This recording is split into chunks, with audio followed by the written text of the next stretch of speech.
ಹೆಸರು ಓಟ್ಕೆರೆ ಅಂತಾರೆ. ಆ ಓಟ್ಕೆರೆಗೆ ಸಂಬಂಧಪಟ್ಟಂಗೆ ಒಂದು ಕಟ್ಟೆ ರಾಜ ಕಾಲುವೆ ಹಿಂಭಾಗಕ್ಕೆ ಅಂತ ಒಂದು ಕೆರೆ ಕಟ್ಟೆಯ ಅಂಗಳಕ್ಕೆ ಸೇರ್ತಕ್ಕಂಥ ಜಮೀನಲ್ಲಿ ಮಣ್ಣನ್ನೆತ್ತಿದ್ರು ನಾವು ಅವ್ರಿಗೆ ನಾವು ಸ್ವಾಗತ ಕೋರ್ತಾ ಇದ್ವಿ. ಕೆರೆ ಅಂಗಳದಲ್ಲಿ ಮಣ್ಣು ಹೂಳೆತ್ತಿದ್ದಾರೆ. ಮಣ್ಣು ಹೊರಗಡೆ ತೆಗೆದು ಜನರಿಗೆ ರೈತಾಪಿ ವರ್ಗದವ್ರಿಗೆ ಅನುಕೂಲ ಮಾಡಿದೆ ಅಂತ ನಾವು ಸ್ವಾಗತ ಬಯಸ್ತಾ ಇದ್ವಿ.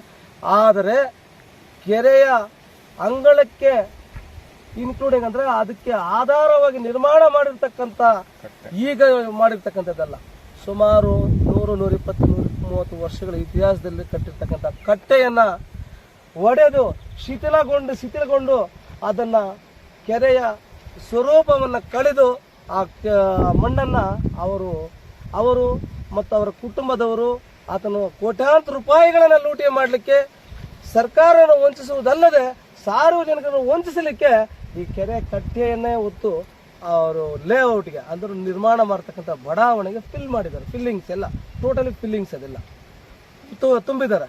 ಭರ್ತಿ ಮಾಡಿ ಈ ಕೆರೆಯ ಕಟ್ಟೆಯನ್ನು ಒಡೆದಾಕಿದ್ದಾರೆ. ಇವರು ಇನ್ನೂ ಜಿಲ್ಲಾ ಪಂಚಾಯತ್ ಚುನಾವಣೆ ಇದುವರೆಗೂ ಇನ್ನೂ ಅದನ್ನು ಸರ್ಕಾರ ಆದೇಶ ಮಾಡಲಿಲ್ಲ. ಇಂತಹ ಸಂದರ್ಭದಲ್ಲಿ ಜಿಲ್ಲಾ ಪಂಚಾಯತ್ ಚುನಾವಣೆ, ತಾಲೂಕು ಪಂಚಾಯತ್ ಚುನಾವಣೆ ಅಂತ ಹೇಳ್ಬಿಟ್ಟು ಇನ್ನೂ ಘೋಷಣೆ ಮಾಡಿಲ್ಲ. ಇನ್ನೂ ಸರ್ಕಾರ ಇದೇ ಮಾಡಲಿಲ್ಲ, ಯಾವುದೇ ತೀರ್ಮಾನ ತಗೊಂಡಿಲ್ಲ.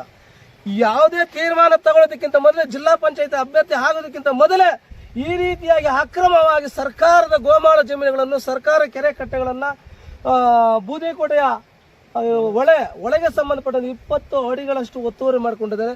ಇವರು ಗೆಲ್ಲೋದಕ್ಕಿಂತ ಮೊದಲೇ ಈ ರೀತಿಯಾಗಿ ಅದೇ ಅನಧಿಕೃತವಾದಂಥ ಬಡಾವಣೆಗಳ ನಿರ್ಮಾಣ ಮಾಡಿ, ಅತಿಕ್ರಮಣ ಪ್ರವೇಶ ಮಾಡಿ, ಅಕ್ರಮ ಪ್ರವೇಶ ಮಾಡಿ ಎಲ್ಲ ಸರ್ಕಾರಿ ಜಮೀನುಗಳನ್ನು ವಶ ಮಾಡ್ಕೊಳ್ತಾ ಇದ್ದಾರೆ ಅಂತ ಹೇಳಿದ್ರೆ, ಇವರು ಮುಂದಿನ ದಿನಗಳಲ್ಲಿ ಜಿಲ್ಲಾ ಪಂಚಾಯತ್ ಅಭ್ಯರ್ಥಿ ಆದರೆ ಇವರು ಈ ಸರ್ಕಾರವನ್ನು ಅಥವಾ ಈ ಸರ್ಕಾರಕ್ಕೆ ಎಷ್ಟು ನಷ್ಟ ಮಾಡ್ಬೋದು ಮತ್ತು ಸಾರ್ವಜನಿಕರಿಗೆ ಎಷ್ಟು ನಷ್ಟ ಭರಿಸ್ಬೋದು ಅನ್ನೋದು ನಾವು ಸಂಬಂಧಪಟ್ಟಂಥ ಎಲ್ಲ ಇಲಾಖೆಗಳು ಅರ್ಥೈಸ್ಕೋಬೇಕು, ಸಾರ್ವಜನಿಕರು ಅರ್ಥೈಸ್ಕೋಬೇಕು, ಮತಬಾಂಧವರು ಅರ್ಥೈಸ್ಕೋಬೇಕು.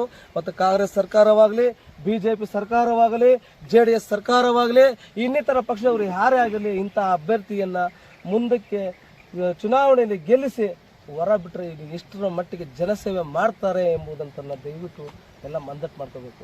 ನಾನು ಯಾರ ವಿರೋಧಿನೂ ಅಲ್ಲ, ಕಾಂಗ್ರೆಸ್ ವಿರೋಧಿ ಅಲ್ಲ, JDS ವಿರೋಧಿ ಅಲ್ಲ, BJP ಅವರ ವಿರೋಧಿ ಅಲ್ಲ. ನಾನು ಒಟ್ಟಾರೆ I am one of the fighter of the society. ನಾನೊಬ್ಬ ಹೋರಾಟಗಾರ, ಆ ಹೋರಾಟ ಮಾಡ್ತಾ ಇದ್ದೀನಿ. ಈ ರೀತಿಯಾಗಿದೆ. ಆದ ಕಾರಣದಿಂದಾಗಿ ಬಾಬುರವರು ಮುಂದಿನ ಜಿಲ್ಲಾ ಪಂಚಾಯತ್ ಚುನಾವಣೆಯ ಸ್ಪರ್ಧಾಕಾಂಕ್ಷಿಯಾಗಿರ್ತಕ್ಕಂಥವರು.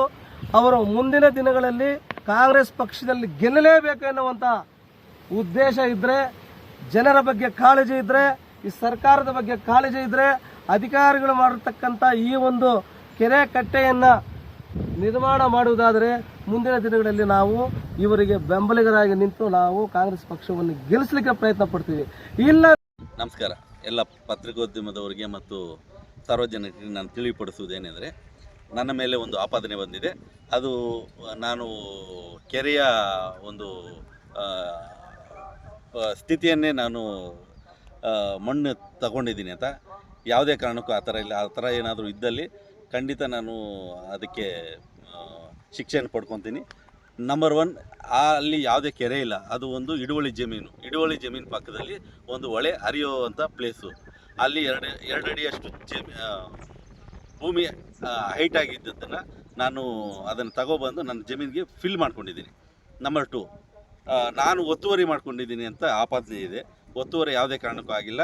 ಅಲ್ಲೂ ಹೊಳೆ ಹರಿದು ನನ್ನ ಜಮೀನಿನ ಒಂದು 20 ಅಡಿಯಷ್ಟು ಹೊಳೆಯಾಗಿ ಹೋಗಿದೆ. ಅದನ್ನು ನಾನು ಹದ್ಬಸ್ಗೆ ಹಾಕಿಕೊಂಡಿದ್ದೀನಿ. ಸರ್ಕಾರದವರು ಯಾವಾಗ ಹದ್ಬಸ್ ಹಾಕ್ತಾರೋ ಆವಾಗ ನಾನು ಹದ್ಬಸ್ಸನ್ನು ತಗೊಂಡು ಅದರ ಪ್ರಕಾರ ನಾನು ಅಳತೆಯನ್ನು ತಗೊತೀನಿ. ಒಂದೇ ಅಡಿಯಷ್ಟು ನಾನು ಸರ್ಕಾರದ ಜಮೀನಾಗಲಿ ಹೊಳೆ ಆಗಲಿ ನಾನು ಮುಟ್ಲಿಕ್ಕೆ ಹೋಗಲ್ಲ. ಅದು ನನಗೂ ಗೊತ್ತು. ಅದು ತಗೊಳ್ಳೋದ್ರಿಂದ ಏನು ಪ್ರಯೋಜನಕ್ಕೆ ಬರೋಲ್ಲ ನನಗೆ. ನಾನೇನು ಇಲ್ಲಿ ವ್ಯವಸಾಯ ಮಾಡಿ ಇದು ಮಾಡ್ತಾ ಇಲ್ಲ. ಮತ್ತು ಇನ್ನೊಂದೇನು ಅಂತ ಹೇಳ್ತಾ ಇದ್ದಾರೆ ಅಂದರೆ, ಅಕ್ರಮ ಬಡಾವಣೆ ಮಾಡಿದ್ದೀನಿ ಅಂತ. ಇನ್ನೂ ಬಡಾವಣೆನೇ ಮಾಡಿಲ್ಲ. ಇನ್ನು ಇವಾಗ ನಾನು ಪರ್ಮಿಷನಲ್ಲಿ ಓಡಾಡ್ತಾ ಇದ್ದೀನಿ. ಇನ್ನೂ ಪರ್ಮಿಷನ್ನೇ ಬರೆದಿರ ನಾನು ಲೇಔಟೇ ಮಾಡಿಲ್ಲ. ಅದನ್ನು ಅಕ್ರಮ ಬಡಾವಣೆ ಅಂತ ಬೇರೆ ಹೇಳ್ತಾ ಇದ್ದಾರೆ. ಆಮೇಲೆ ಇನ್ನೊಂದು ದೊಡ್ಡ ಆಪಾದನೆ ಏನು ಅಂದರೆ ಕೋಟ್ಯಾಂತರ ರೂಪಾಯಿ ನಾನು ದುಡ್ಡನ್ನು ನುಂಗಾಕಿದ್ದೀನಿ ಅಂತ ಹೇಳ್ತಾ ಇದ್ದಾರೆ. ಎಲ್ಲಿ ಕೋಟ್ಯಾಂತರ ರೂಪಾಯಿ ನುಂಗಿದ್ದೀನಿ? ಯಾವ ಜಮೀನನ್ನ ನಾನು ಬರ್ಸ್ಕೊಬಿಟ್ಟಿದ್ದೀನಿ, ಯಾವ ಗೋಮಾಳನ ಬರ್ಕೊಂಡಿದ್ದೀನಿ? ನಾನು ನನ್ನ ಸ್ವಾರ್ಜಿತದಿಂದ ಬಂದಿರತಕ್ಕಂಥ ದುಡ್ಡಲ್ಲಿ ಖಾಸಗಿ ವ್ಯಕ್ತಿಗಳಿಂದ ಜಮೀನನ್ನು ಖರೀದಿ ಮಾಡಿದ್ದೀನಿ. ಯಾವುದೇ ಗೋಮಾಳ ಜಮೀನನ್ನು ಪರ್ಚೇಸ್ ಮಾಡಿ ಯಾವ ಪಿ ಲ್ಯಾಂಡು ತೊಗೊಂಡಿಲ್ಲ. ಯಾವುದೇ ಕಾರಣಕ್ಕೂ ಅಂಥ ಜಮೀನಿಗೆ ನಾನು ಯಾವುದಕ್ಕೂ ಹೋಗಿಲ್ಲ.